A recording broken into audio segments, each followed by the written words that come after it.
On était à Cinoche en famille et au restaurant ensuite dimanche soir et on rentre juste. Donc je t'ai envoyé un petit truc pour te demander si c'était trop tard pour le téléphone et puis là je vois que t'es sur ton répondeur.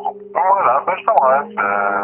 Si c'est pas trop tard, tu me redites ou tu m'envoies un petit SMS et quand je vais coucher les enfants et diront sur un truc. À tout de suite, peut-être.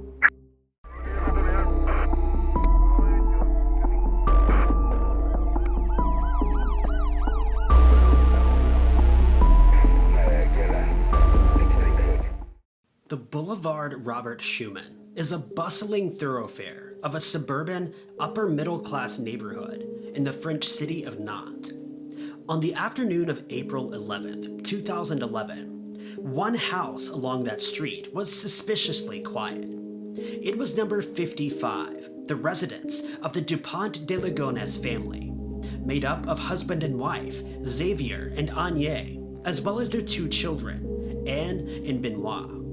A close family friend, a woman named Estelle Chapon, happened to notice that the shutters of the windows were all closed. You might be thinking, what's so unusual about that? After all, they might have simply gone on vacation or just forgotten to mention it to her. But the shutters were never closed, not even when the family was away from home. Was something wrong? But soon enough, Estelle put it from her mind and carried on with her day. The following morning, she spotted that the shutters were still closed. Now, Estelle started to ask questions. Where were the children? Where was Agnès? And most puzzling of all, where was Xavier? Those shutters proved to be the catalyst for a criminal investigation, unlike any other in the history of France. The mystery surrounding Xavier Dupont de Ligonnés is baffling and terrifying. It's one of those stories where the more you see, the less you know. Who was Xavier really, and why did he do what he did?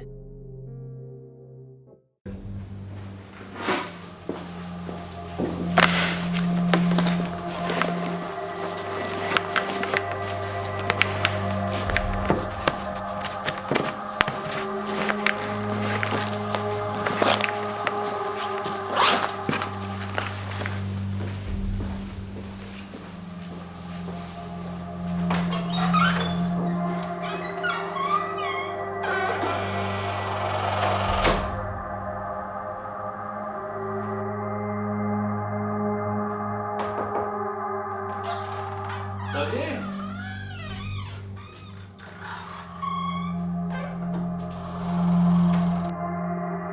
Monsieur Xavier?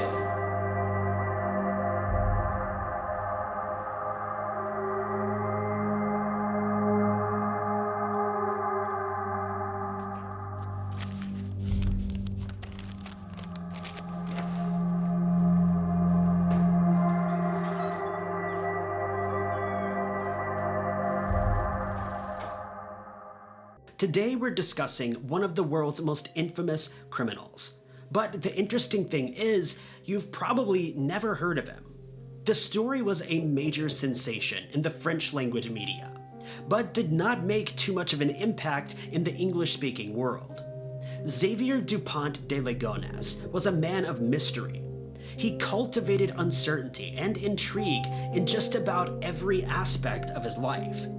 But one thing we know for sure is that he was born in January of 1961. In April of 2011, he was 50 years old and soon became the world's most wanted man. On Monday, April 4th, 2011, Anne, Xavier's 16-year-old daughter, did not show up at her high school as usual. After school that day, one of her friends stopped by the house to check on her. She found a note on the door which warned the family was sick and could not be disturbed.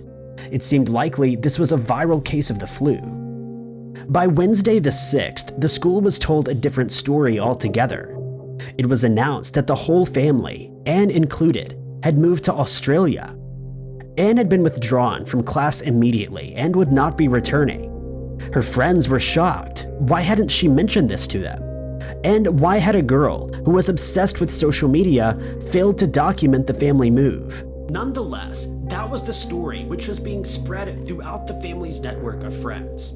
Officially, Anne Benoit and Xavier's adopted son Arthur were withdrawn from their respective schools on the account of the family's planned move to Australia. The only reason given was something vague to do with Xavier's business. But since no one really knew what that business was, they had no way of knowing for sure one way or the other.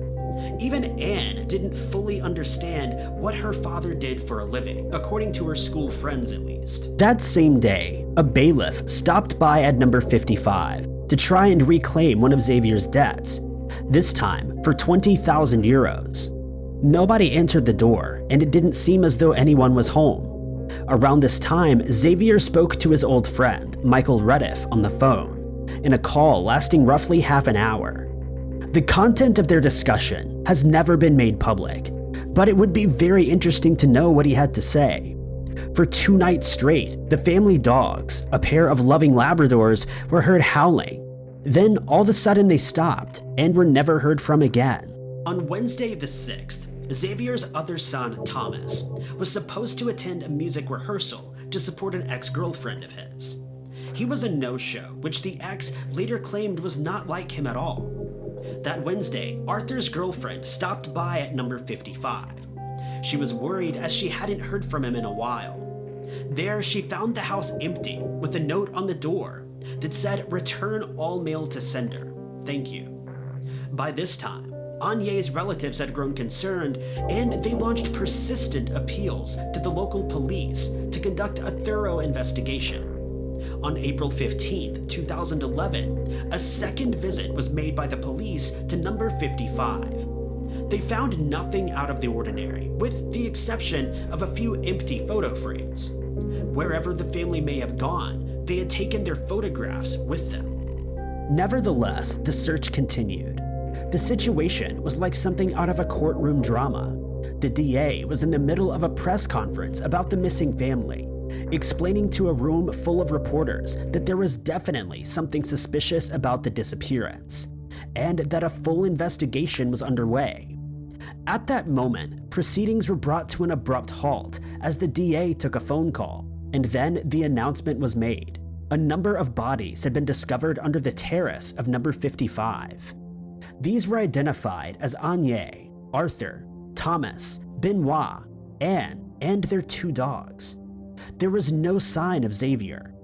With no other apparent suspects, Xavier quickly became the prime suspect and was considered to be a fugitive from justice. An investigation led by the Nantes prosecutor, Brigitte Lamy, began to probe into the darkest depths of his personal life to try and discover once and for all what had become of the elusive aristocrat. On the 22nd of April, medical examinations were conducted on all of the bodies. These concluded that the family had been drugged with sleeping pills and then shot with a .22 caliber rifle. Everything was falling into place. After all, it was a rifle of that very same caliber which Xavier had inherited from his father. And in his begging letter to his mistress, he mentioned using sleeping pills on his family. That same day, an international arrest warrant was issued via the law enforcement agency Interpol. Xavier officially became the only suspect in this shocking crime. The authorities then made the announcement that a funeral for the family would be permitted within the next few days. This fact, coupled with the fact that friends and family had been prohibited from viewing the bodies, has helped to fuel the conspiracy theories concerning the identity of the bodies that were found beneath the terrace. 6 days later, on April 28th, the St. Felix Church in Nantes played host to the funeral of the Dupont de Ligonnés family. They had worshipped there regularly, and Benoit had served as an altar boy. Needless to say, the funeral attracted a huge crowd, with over 1,400 mourners in attendance. Not to mention a large security contingent both to keep order and keep an eye out in case Xavier might attempt to make an appearance. But he didn't. After the funeral, the remains were quickly cremated, then transported to their final resting place in Agne's hometown, where they were buried on April 30th. Meanwhile, the hunt for Xavier continued, and before too long, it would have stretched to just about every far-flung corner of the world. It wasn't that Lamy and the investigators had a shortage of potential leads. Rather, it seemed as if they had too many. The key was to try to trace Xavier's activities throughout the days leading up to the crime, to try and pinpoint a motive. In the search for the man himself, they were forced to dig deeper into his personal life. By doing this, they uncovered a man with a twisted psychological history and a warped perspective on right and wrong. While Xavier was growing up, his father, Bernard Hubert, spent a lot of time in Africa for work reasons. He was a qualified engineer, though his job, like his son's, remains pretty vague. Xavier's mother, Genevieve, did not work. So Xavier grew up with his two sisters, coming of age in picturesque Versailles, home to the legendary palace of King Louis XIV. He was never an outstanding student, nor was he a particularly bad one. In fact, he was crushingly mediocre, more interested in having a good time than working hard and finding a good job.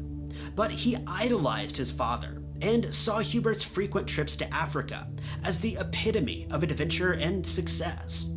He was determined to follow in the old man's footsteps, even though he did not really know what that meant. Throughout his life, Xavier was in pursuit of an ideal success which never existed. He was trying to reclaim his family's noble past.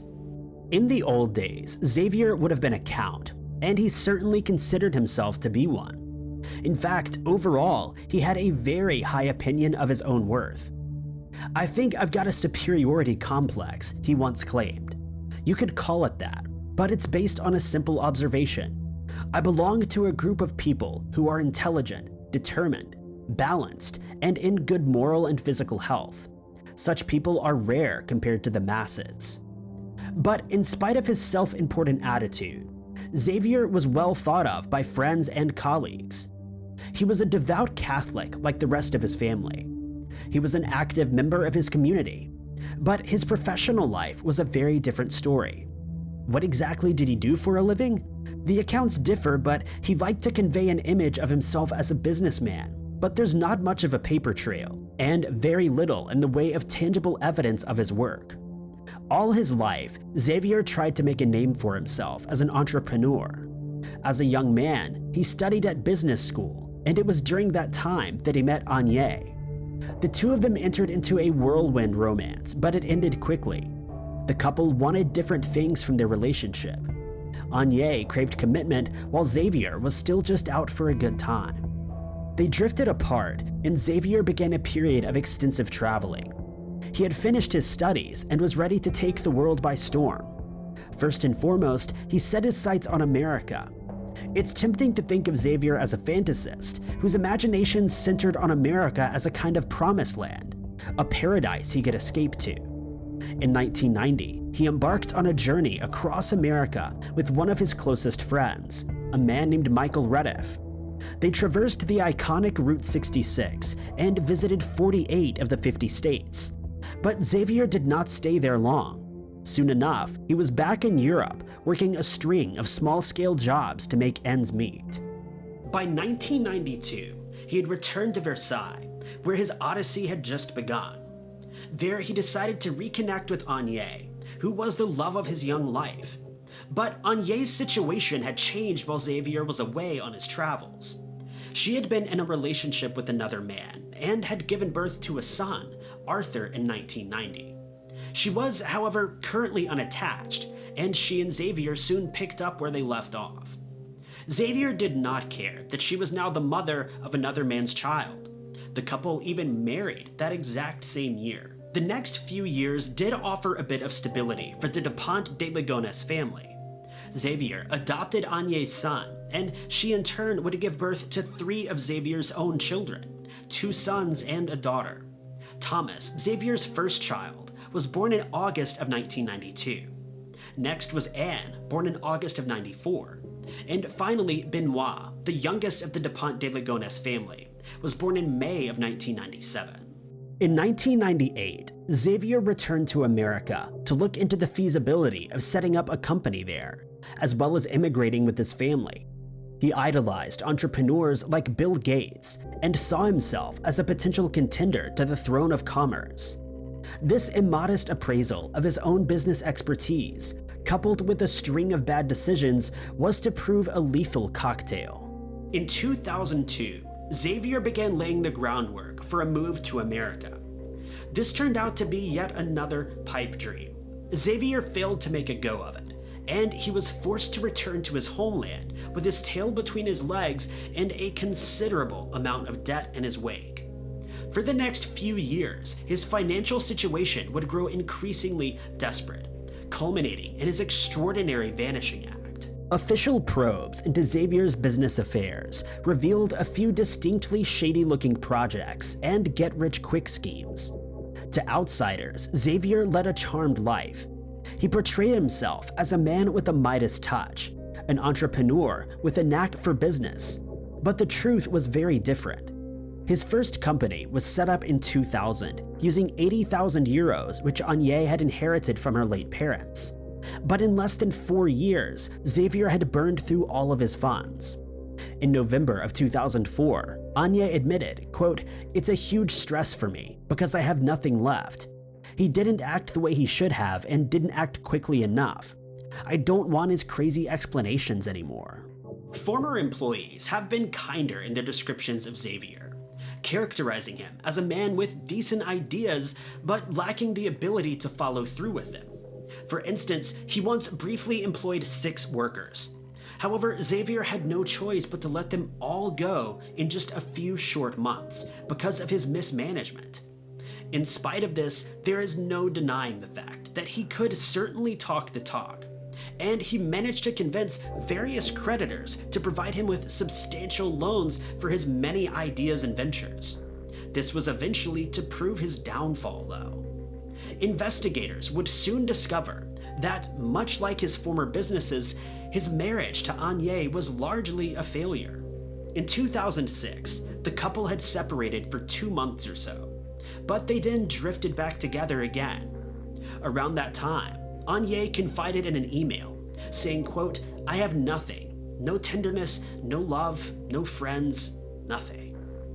Anya was not a happy woman. She was concerned for her family, and most explicitly for her husband. But unlike Xavier, she did not suffer in silence. She reached out numerous times for help or at least guidance on what to do about her husband's increasingly challenging behavior and his attitude. In 2004, she posted a message on a mental health forum, and this is what she had to say. "I have already posted several messages on this forum, but I've changed my username for fear my husband might recognize me here. Okay, so here it is. I have a few concerns about my relationship because I have a husband who is very old-fashioned in the way he runs the family. The father is the boss. He gives an order, we obey it without question. End of discussion. In his relationship with me, he plays the role as head of the family, as the husband who must bring back his crust. But he is not a tender, nor affectionate, nor attentive man, not at all. Add to that big money worries, and you'll easily imagine the picture and the atmosphere." She creates an image of Xavier as a misguided tyrant trapped in his past. His old-fashioned ideals, coupled with his lack of business savvy, made him a difficult man to live with. Anya's profound unhappiness manifested physically when she embarked on an extramarital affair with Xavier's closest friend, Michael Rediff. Xavier's reaction when he learned of the affair was shockingly unusual, though, to say the least. He contacted Rediff in writing and asked for explicit and intimate details of the affair. He then proposed that they all enter into sort of a 3-way relationship. He seemed as though he wanted to negotiate to regain control of the situation, as though it were some sort of weird business deal. This obsessive compulsion to manipulate circumstances and all the people around him was central to Xavier's character. Was his wife's infidelity the catalyst to Xavier's actions on that fateful evening? On closer examination of his financial and marital affairs, it became clear to Lamy and other investigating authorities that Xavier Dupont de Ligonnés had kept up the facade of wealth, prosperity, and a happy marriage till he could no longer sustain it. And then he snapped. Or at least that's one interpretation of his motives. But the fact is, Xavier's activities in the weeks before his crime seemed to dispute this version of events. They were, in fact, very meticulously planned and reflect a cool, calculating personality. First of all, he terminated the lease on number 55, Boulevard Schumann. It's impossible for investigators to know whether Xavier did this without his family's knowledge, or if he had really convinced them that they were going to America. But the fact is, somebody knew the Dupont de Ligonnés family would not be living there much longer. Also, the family bank accounts were closed. Examination of receipts has shown that on March 12th, Xavier purchased a fresh stock of bullets and a silencer from a local supplier. Less than 2 weeks later, he paid a visit to a local hardware store and bought a bunch of ordinary houseware items, including several plastic, self-adhesive paving slabs. On April 1st, he bought a sack of cement as well as a hoe and a shovel. Clearly, he had some digging to do. The next day, he traveled to 4 separate stores and bought a 10-kilo sack of lime from each. That evening, Arthur, the eldest child, left college but did not show up at the pizza restaurant where he was working as a waiter. He was expected to stop by and collect his wages for the month, but he never showed up. Then, on the evening of Sunday, April the 3rd, the family was seen together for the very last time. They enjoyed a pleasant evening out, dining at a restaurant, and taking in a movie at the local cinema. All of them, apart from Thomas, who had just left to return to the Catholic University where he was studying musicology, seemed perfectly normal by all means. The next day, Monday, Xavier called his sister Christine. They spoke for close to half an hour, but Christine claims that there was nothing unusual about their conversation whatsoever. Xavier seemed like his usual self.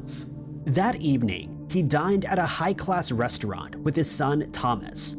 Over dinner, father and son scarcely spoke to one another, and the atmosphere between them was uncomfortable. That's according to 2 waiters at the restaurant. Nobody knew what was going through either of their minds as they ate their meals that evening, but it's not difficult to imagine Xavier's conflicted emotional state. After all, if he went ahead with what he was planning, then he would be wiping out his last surviving heir. It would be the end of the family line and the eradication of his branch of the Dupont de Ligonnés family. Maybe that's why he didn't do anything else that evening, and when the 2 parted ways, young Thomas was very much alive. But by the following day, April 5th, Xavier had made his fateful decision. He made a phone call to Thomas at college and told him that Anye had been involved in a very serious bicycle accident, which had left her hospitalized in a coma. Thomas must come home at once. It was a life or death situation, and they did not know whether Anye was going to make it. Thomas explained the situation to a student of his, and then headed for the station, where he boarded a train back to Nantes at around 10 p.m. That's the last anyone saw of him alive, although he did exchange a number of text messages with his college friend. The friend claims that these messages were, by all accounts, pretty brief, and seemed out of character when compared to previous messages that the 2 had shared. The very last one was received 2 days later. All it said was, "I'm out of battery. My dad's looking for a new charger for me." According to the police reconstruction of events, this is the way it went down. At some point on the night of Sunday, April 3rd, after the family had already returned from their dinner and a movie night, Xavier Dupont de Ligonnés used a .22 caliber silenced rifle that he had inherited from his father to murder Anye, Anne, Arthur, and Benoit while they slept. He then contacted Thomas to come home from college, who authorities believed was murdered at some point just a few days after. At exactly 22:37, on the night of April 3rd, Xavier had left a brief voicemail message for his sister. He spoke calmly in a soft, measured tone about plain old everyday things. He was cool, calm, and collected, and here's what he had to say. "We spent our Sunday evening in the cinema together, then in a restaurant, and we've just got back. I'm just calling to ask if it's too late to speak to you on the phone, and now I see it's gone to voicemail. But I was surprised. You spoke to me about Bertram, who's getting ready for his flight. Huh, but I thought he'd only just arrived. so I was a bit surprised. Anyway, sending you my love. If it's not too late, call me back or send me a text and I'll call you. Okay, I'm going to put the kids to bed. Say hi to everyone. See you soon. Maybe. And with that, the family disappeared. None were ever seen again, with the exception of Xavier himself.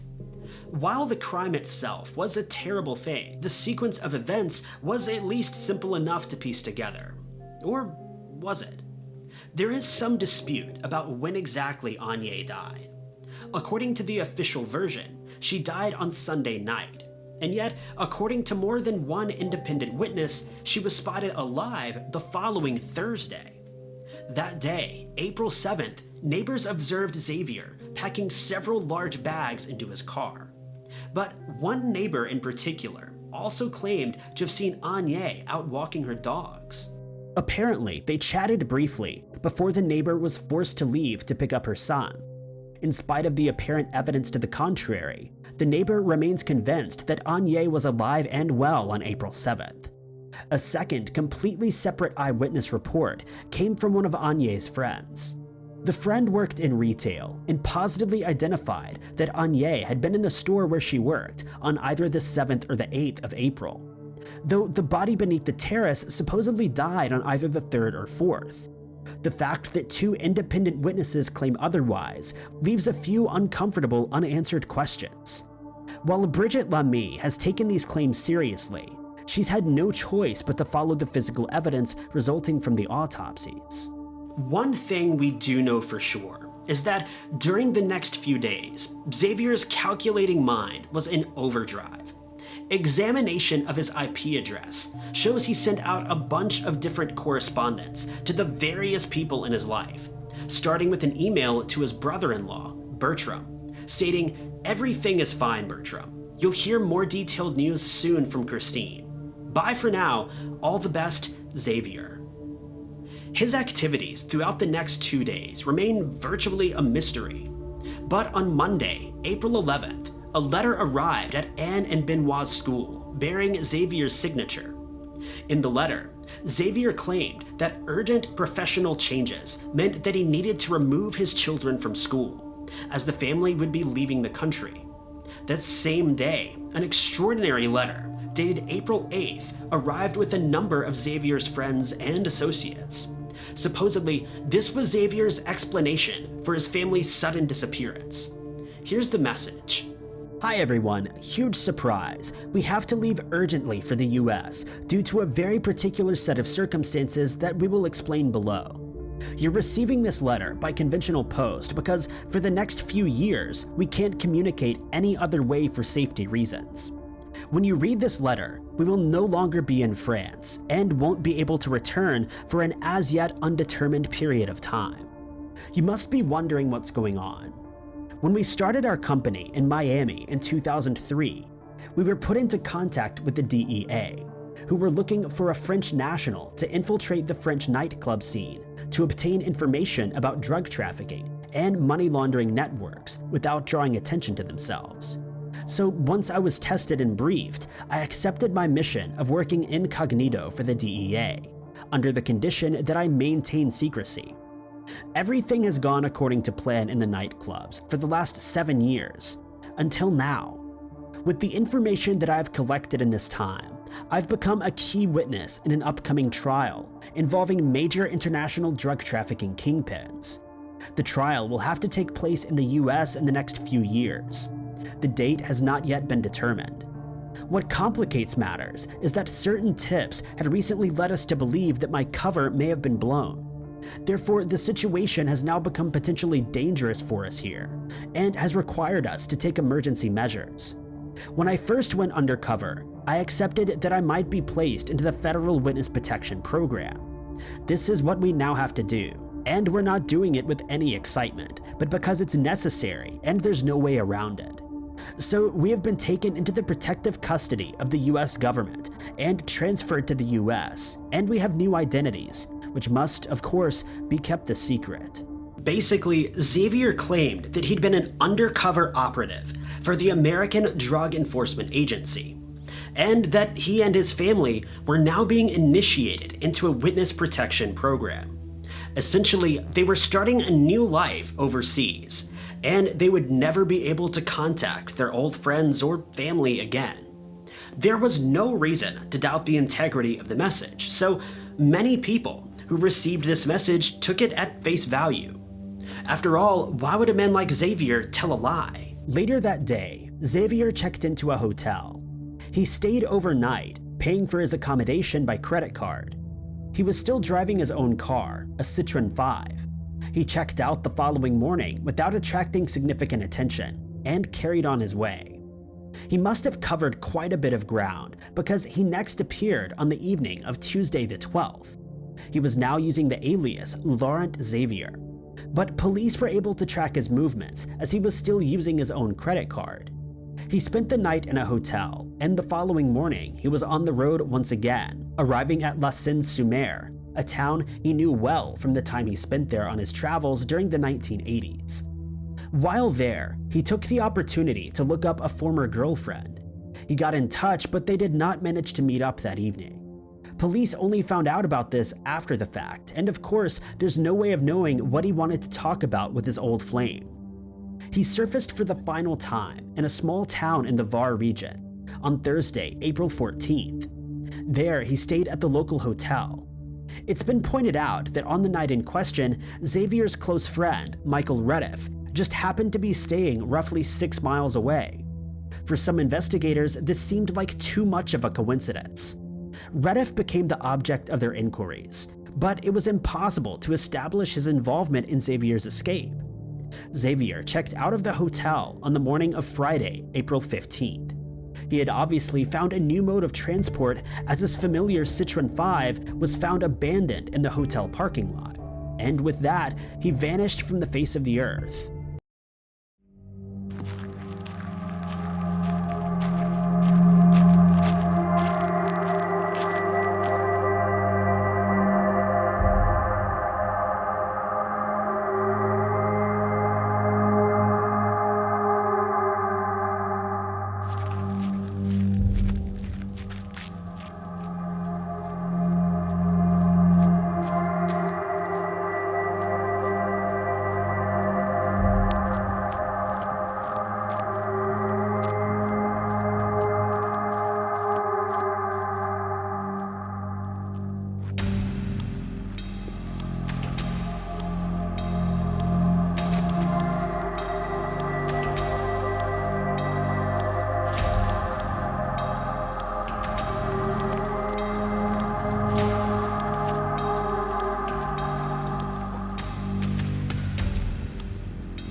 Hey!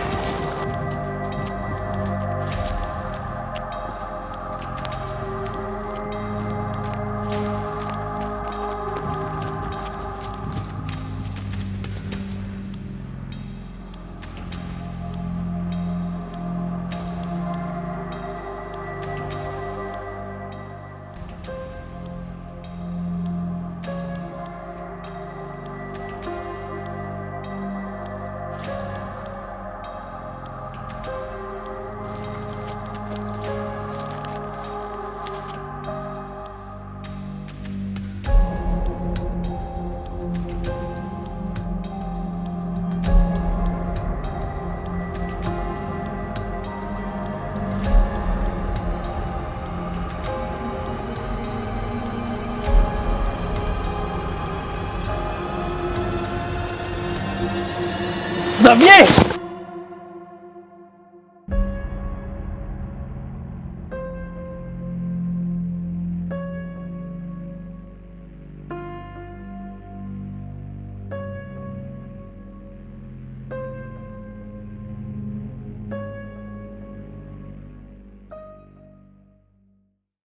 When interviewed about the affair a few months before his passing, Xavier's old friend, Michael Rediff, expressed a personal certainty that the fugitive is alive and well somewhere. At the time, the fact that Rediff had been in contact with Xavier, and that he'd been so close to the site of Xavier's final disappearance, attracted significant attention. Could he be an accomplice? for a long while. He was kept under police observation, however, no further evidence arose to indicate his complicity in the crime or the disappearance.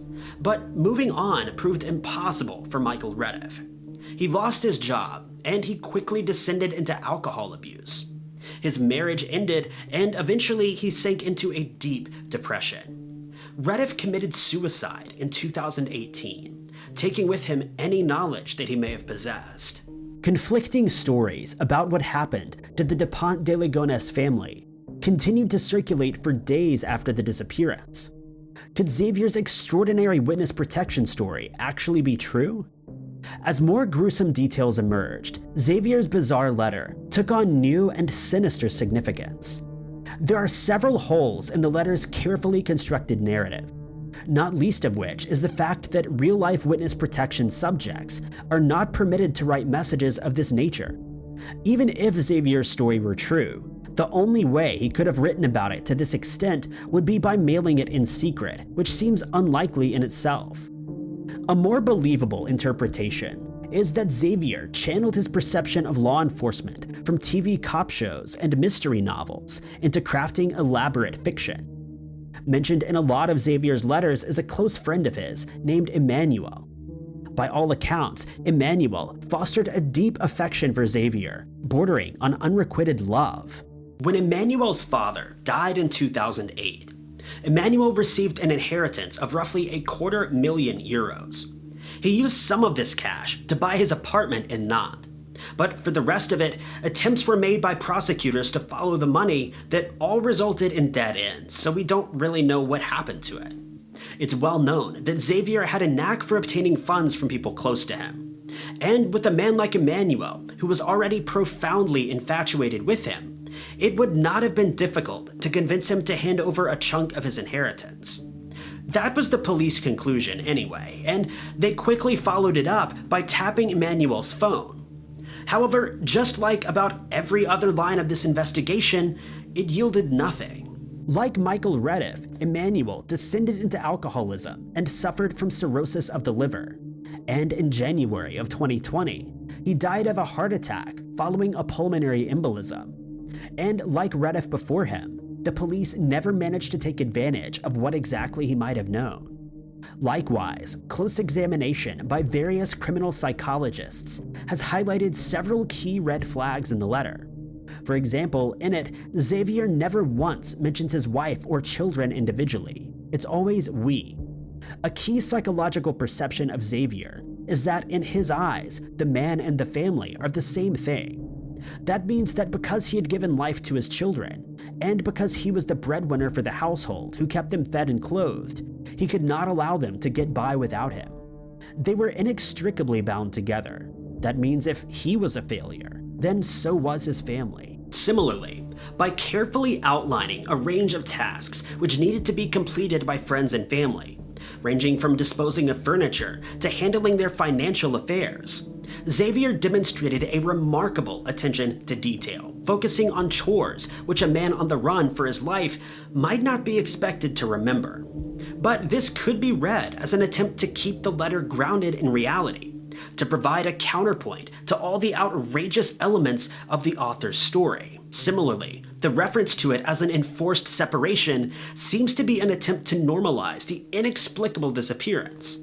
This meticulous use of language has been read as an indicator of Xavier's predominant paranoia. The apparently innocuous P.S. has attracted attention. Here it is. P.S. No need to worry about the metal detector or the canoe, which can stay there, nor the rubble and the other mess piled up on the terrace, at the end of the garden, and in the basement. That was all there when we moved in. That sentence might seem pretty harmless, but you have to remember that the terrace Xavier mentions is the very one which concealed the bodies. This oblique reference seems to be an attempt to discourage people from investigating the area. On a more general level, the meticulous construction of the letter is bellied by the self-consciously light and upbeat tone. There's not even the slightest hint of real, truthful emotion in it. Similarly, there's a bizarre juxtaposition between precise detail and disconcerting vagueness. Like its author, this letter was in two distinct halves. However, various experts have warned against trying to read too much into the letter itself. After all, as they point out, it's dangerous to try to get inside the head of a man who has committed an unthinkable crime. Nevertheless, that letter was an invaluable resource in building up a psychological profile of the fugitive. It's believed that by 2011, Xavier Dupont de Ligonnés was 50 and had achieved nothing substantial in a lengthy career. None of his ventures came to anything. He had not made his fortune, and his family had a position in society, as well as a lifestyle that was difficult to maintain. As his financial failures mounted up around him, he sank into a depression and experienced panic attacks, accompanied by sweating and even heart palpitations. He was a desperate man and was clearly willing to try something drastic. He approached his mistress for money, and when she refused, he made a chilling threat. If she couldn't give him 25,000 euros within an hour, he would soon be dead. It was a cruel exercise in emotional blackmail, which did pay off. He managed to obtain 50,000 euros from her, which was never returned. To get an idea of his mindset at the time, there is a part of the letter which he wrote to his mistress on his quest for a loan. He said, "I am ruined. I'm at rock bottom. It's like nothing I've ever experienced before. I have 4 months of unpaid rent. I couldn't pay Arthur's school. My car broke down. I was forced to ask my mom to buy Christmas presents for the children, and I have to pay her back. And of course, I can't find anyone to advance me the 25,000 euros. I can't sleep anymore. I have insomnia almost every night with morbid ideas. Slip them all sleeping pills and do something to them. Or do something to myself so that Anya gets 600,000 euros. I wake up every morning with unbearable anxiety attacks, some of which last until noon, with difficulty breathing and a racing heartbeat. There's nothing worse than these anxiety attacks. I've never had a nervous breakdown. I wonder how it feels because I don't know anyone who can go through as much stress as mine and not fall into depression or commit suicide. I don't want this family life with Anya, and I don't like it anymore. My children are almost all grown up and 2 of them already live on their own. Morally independent even though I still pay for them. I want a new life and I can't imagine it without you. Anyway, my current life will end in the next few months if I can't find 25,000 euros immediately. I can't continue to live without paying rent, electricity, water, schools, etc. I end by telling you again that I love only you, and I ask you not to see this letter as an attempt of manipulation. I'm not in a situation to manipulate anyone. I can only point out my abominable situation, in all humility and swallowing my pride." Needless to say, the Xavier portrayed in this letter is a very different man to the Xavier who presented himself to friends and family. Here we can see the desperation, but also the calculating, scheming side of him. The side of him that will do anything to get what he wants. Notice that he makes numerous claims that he is not emotionally blackmailing this woman. And yet, even the most impartial observer can see that's exactly what he's doing. When his father, Bernard Hubert, died of a heart attack in January of 2011, roughly 3 months before the murders, Xavier was naturally distraught. But his father's neighbors also reported that he showed a particular interest in locating a valuable ring which had belonged to his father, a family heirloom that would fetch a pretty price on the open market. He also quizzed various people as to whether his father had set aside any money. Neither the ring nor his late father's supposed nest egg ever turned up, and Xavier was no better off than he had been before. However, Xavier did inherit something from his father, which would eventually prove useful. He found it among the old man's belongings, and when he laid his hands on it for the first time, it's reported that a dark and troubling look passed across his face. It was a rifle. Xavier had never shown any interest in weaponry before, but now that he was the owner of an antique .22 caliber rifle, he was suddenly an outright enthusiast. A couple of weeks after Bernard Hubert's passing, Xavier bought a license for the rifle. He made 4 visits to a shooting range, and there he was a proactive and inquisitive student, asking a range of questions about good firearm practice. One of these questions was a little unusual as it concerned the use of silencers. Between March and the beginning of April, Xavier became a pretty proficient gunman. He even took his sons, Thomas and Benoit, with him to the range, and they bonded while firing at targets. There was always the chance that Xavier had used his business connections to call in a few favors to help him disappear. In the first instance, investigators looked at this as a potential lead. Xavier had previously registered a company called NetServe Concept LLC in the US state of Florida, where the family had undertaken their failed immigration in the mid-2000s. However, while he was there, Xavier employed the services of Strategy Netcom, a company that was designed to provide services for international entrepreneurs based in the US, primarily focused on avoiding taxes by exploiting legal loopholes. One of their key functions at the time was to open foreign bank accounts and to help businessmen like Xavier obtain bank cards anonymously. This would allow a fugitive, as Xavier would eventually become, to travel the world using funds he had withdrawn without leaving a trace. It seems highly likely that he made use of this setup when he was making his escape.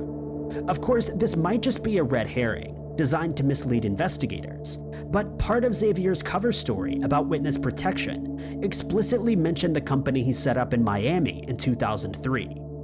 Was this a veiled reference to his own real-life method of escaping police detection? The Nantes investigators found themselves pulled in different directions by conflicting information. First of all, there was the social media angle. Because of the family's active presence on sites such as Facebook, hundreds of amateur so-called cyber investigators set about piecing together the facts. These amateur detectives were keen to examine every possible connection, whether it was morbid curiosity or a genuine desire to see justice done. The intervention of these amateur sleuths proved to be a headache for Brigitte Lamy and her team.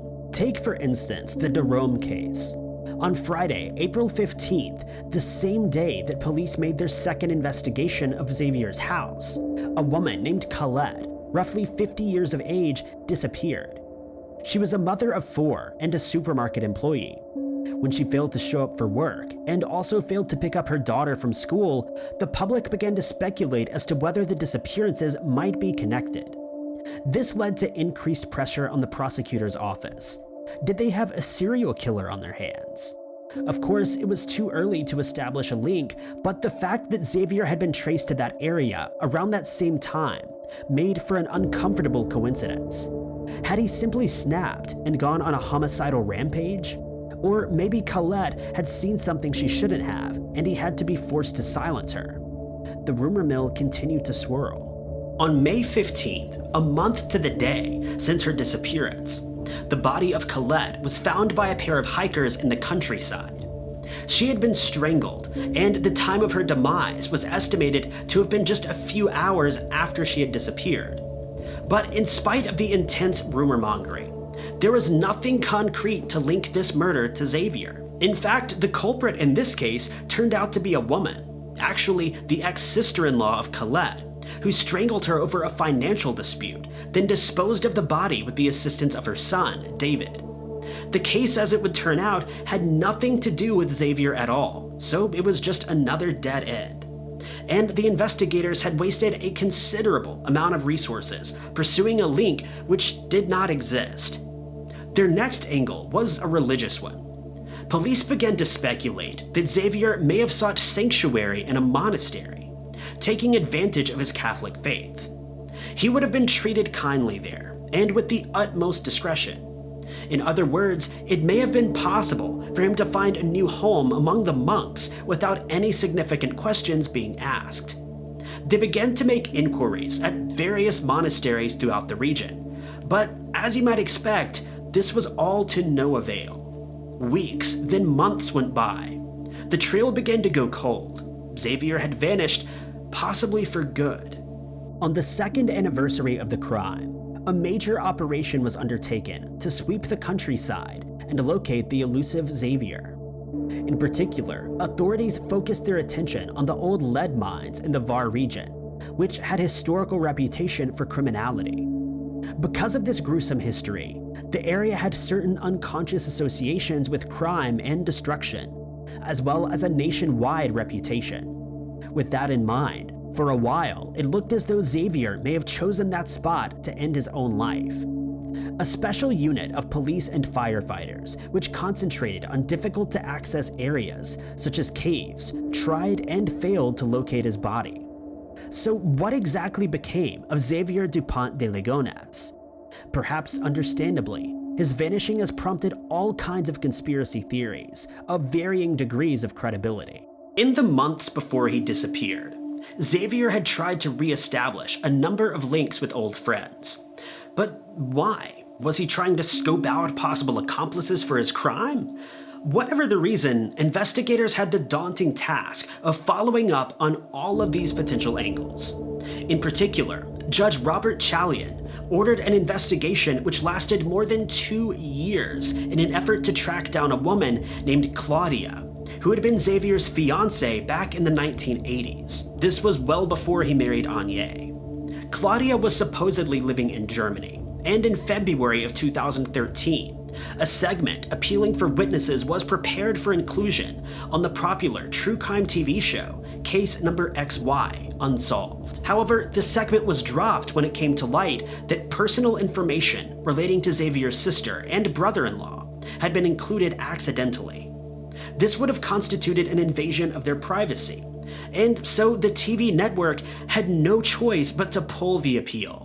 It was yet another frustrating dead end in the manhunt that was quickly getting out of hand. Prosecutor Brigitte Lamy has since stated that the investigation of the German angle concluded on April 16, 2013, but that it provided nothing tangible in the way of progress. Lamy remains convinced that Xavier is the only possible suspect in this case, and has posited that the fugitive may in fact have committed suicide. If this turns out to be the case, and a body is eventually found, the investigation will finally be closed after all these years. 2 years after the disappearance, in the summer of 2013, the remains of a man were found scarcely 12 miles from the location Xavier was last seen. This reinvigorated media interest in the case, as did the conclusion by medical examiners, which did not rule out the possibility that the remains might be Xavier. However, any hopes of finding a resolution to the case were dashed when the local prosecutor issued a statement confirming the body was proven not to be the famous fugitive. When pressed for explanation, no further details were given, but the press and police investigators had little choice but to leave their case files open.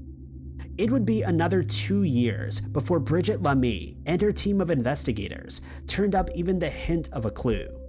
On Tuesday, April 28, 2015, a walker in a forest in the Var region made an unpleasant discovery. It was what news outlets would describe as a survival camp, or rather the remains of one. There was certainly evidence that someone had been living in these woods in the not-too-distant past. Evidence included an empty wallet, a lighter, a pair of spectacles, a sleeping bag, and a bill dated 2011. But in the middle of this makeshift campsite were the skeletal remains of a man. Could it be that Xavier had turned up at long last? Initially, it seemed unlikely. After all, one of the forearm bones contained a medical pin which had been used to repair a break. Xavier did not have a pin in his arm, making the identification seem less than watertight. But all the same, it was pointed out that he could have easily broken his arm after his disappearance, and the operation may have been conducted in secret somehow. So a link to the Dupont de Ligonnés case could not be ruled out straight away. Cause of death has not been made public, but it has since been confirmed thanks to DNA evidence that the man in the woods was not Xavier at all. Who he was remains a mystery, and the only indisputable fact is the tragic circumstances of this individual alone in the woods, undiscovered for 4 years.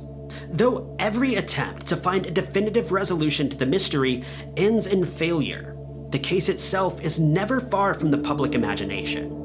In the summer of 2015, just a few months after that morbid discovery in the forest, a journalist working for the France 3 network received a puzzling and macabre memento through the mail. It was a photograph of 2 of Xavier's children, Benoit and Arthur, seated at a table, grinning happily.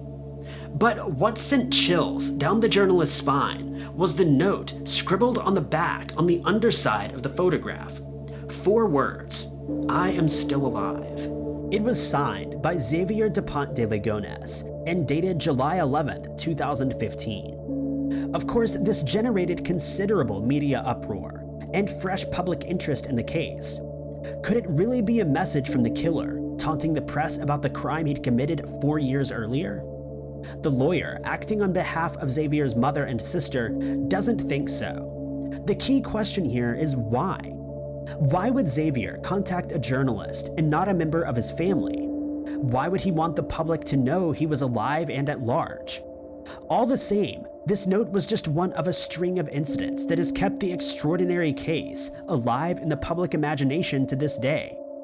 For her part, prosecutor Bridget Lamy remains unconvinced as well. She has been non-committal in the press, and her team has not turned up anything significant along these lines. In an era of fake news and conspiracy theories, where the public is increasingly encouraged to question the official version of events, rumors continue to circulate. Christine de Ligonnés, Xavier's sister, has perpetuated a theory that the letter in which Xavier claimed he and his family were being forced into hiding overseas because their lives were at risk might actually be genuine. She has indicated that nearly a year before the murders, Xavier made a haunting statement in an email, which has now been taken under considerable significance. In the message, he warned that his family might be in danger, and that they might all fall victims to accidents. He insinuated this may happen in the near future. This is an exact translation of the words attributed to him. So I hope that even after a police investigation, my parents, brothers, and sisters will never be led to believe that I intentionally caused these accidents, even if the evidence is strong. The fact that this message was sent nearly a year before the murders is certainly interesting, though by no means conclusive. It's led to additional theories, including a particularly troubling one from the family lawyer, Goldstein, who claims that the bodies found at number 55 were not actually those of the de Ligonnès family. From a legal perspective, the argument is that the investigators immediately presumed Xavier's guilt and ignored any potential evidence which could realistically challenge that conclusion. By his reckoning, the fact that all the bodies shared the same DNA simply proved that they all came from the same family, not that they were from this particular family. But if that's the case, who were they, and what happened to the real de Ligonnès clan? Xavier's sister, Christine, who to this day remains inextricably linked with the controversial Church of Philadelphia, maintains a blog in which she puts forward her own theories about what happened to Xavier and his family. Though Christine originally expressed doubts about the letter, she has since come to accept it as a true reflection of events. Basically, she stated, Xavier and his family left for the United States because their safety was threatened in France. The bodies found under the patio can't be those of Anye and the children. She goes on to claim that, quote, the information leaked to the media originates from sources with an interest in making the family disappear. In other words, she speculated that the whole incident, including the discovery of the bodies and the subsequent murder investigation, is part of a much larger conspiracy to enable Xavier and his family to be spirited away to the United States and disappear into the witness protection program, as Xavier himself claimed in that controversial letter. Another theory posits that he underwent extensive plastic surgery to make himself unrecognizable, and then start a new life under an assumed name. Some claim he may have sought refuge in South America. This is not entirely improbable, as he was fluent in both English and Spanish, and could quite easily have passed himself off as a native. And yet not even the hint of a trace has ever been found. Is it really possible for a man to disappear so completely? As it turns out, Xavier's vanishing has precedent. In January of 2018, the small village where Xavier was last seen 7 years earlier, and where he abandoned his vehicle, once again became the focus of a manhunt. Several worshippers at the monastery caught sight of a monk who was troublingly familiar. He bore an uncanny resemblance to Xavier, the fugitive. Could it be that he had, in fact, sought refuge in a monastery, as had been suggested at the time? Police were quickly called in, and the monastery was raided. Investigators searched the place from top to bottom for this elusive monk. The fact that all these monks have now taken a vow of silence made the whole situation a lot trickier to unravel. But soon enough, the monk was found. It was not Xavier, but simply an innocent man who happened to resemble him. But even though potential leads were dwindling, it seemed as though investigators may have finally struck gold on Friday, October 11th, 2019. That day, a flight from Paris landed on schedule in Scotland. A man who was traveling alone disembarked from the plane, but before he could leave the airport for his final destination, he was swiftly apprehended by police. He went along with the authorities quietly and made no attempt to resist arrest. It took less than 24 hours for the news to be splashed across headlines worldwide. Xavier Dupont de Ligonnés had been apprehended after 8 long years. He was traveling under a false identity using an alias which he had adopted after the murders, and a passport that he had bought or stolen sometime in 2014. He also looked completely different from the upright, clean-cut man who can be seen in the photographs of Xavier in his old life. But he matched the description which was outlined on the fugitive's Europol search card. Scottish police had received an anonymous tip-off, and they confidently reported to the French authorities, saying, quote, "This is your man." In spite of this, French investigators who took a look at the CCTV footage from the airport remained unconvinced. The situation became even more confusing when Scottish police refused to provide the fingerprints they'd taken from the suspect. However, the very next day, an explanation was presented to the world's media. The following statement was issued to the authorities. On Friday, the 11th of October 2019, a man was arrested at Glasgow Airport following information provided to police. He was held in custody in connection with a European arrest warrant issued by the French authorities. Inquiries were undertaken to confirm the man's identity. Following the results of these tests, it's been confirmed that the man arrested is not the man suspected of crimes in France. The man has since been released. In fact, the man, an innocent 69-year-old who spent the night in police custody, was Guy João, a resident of a town not too far from Paris. João is Portuguese by birth, and his identity was quickly established by both fingerprint and DNA testing. He was released the day after his arrest. The confusion over his passport stemmed from the fact that he'd reported his passport stolen back in 2014, but he had since obtained a completely legal and above-board replacement. He was paying a visit to his Scottish wife, so, in other words, there was nothing whatsoever to connect him to Xavier Dupont de Ligonnés. The whole thing was just a huge misunderstanding. This proved to be a significant embarrassment for the authorities on both sides of the channel. After all, not only was it a wrongful arrest, but it also reinforced in the minds of the public that Xavier was still out there somewhere. The pressure was back on for the original investigators, who were forced to concede that yet another lead had ended in failure. But that was by no means the end of the story. There have been close to 1,000 reports from civilians worldwide who claim to have seen Xavier in the decade following the notorious crime.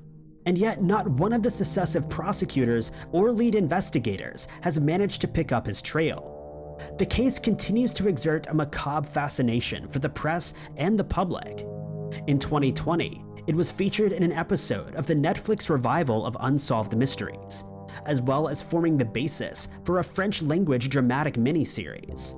But in spite of all this, there has never been any conclusive indication of what happened to Xavier Dupont de Ligonnés after he left the hotel. The most credible sighting took place in 2016 at a casino, when a man bearing an uncanny likeness to the missing criminal was picked up on CCTV footage. Unlike the various other tip-offs, there has never been conclusive evidence to indicate that it wasn't Xavier. While this is not proof in itself, it certainly left the door open for optimistic investigators. And yet, despite the fact that this was the closest investigators had come to finding a real lead, nothing came of it. There's only one thing we can say for certain. Dead or alive, Xavier Dupont de Ligonnés is out there somewhere, waiting to be discovered. The hunt for him continues, and the international arrest warrants remain outstanding. Xavier is a wanted man, and until a significant breakthrough is made in the search, we may never know for sure what happened on that fateful night over a decade ago. But thank you guys so much for watching. If you like this video and want to see more just like it, be sure to hit that like button and subscribe to Top 5 Unknowns for more great content. But I'll catch you guys in the next video.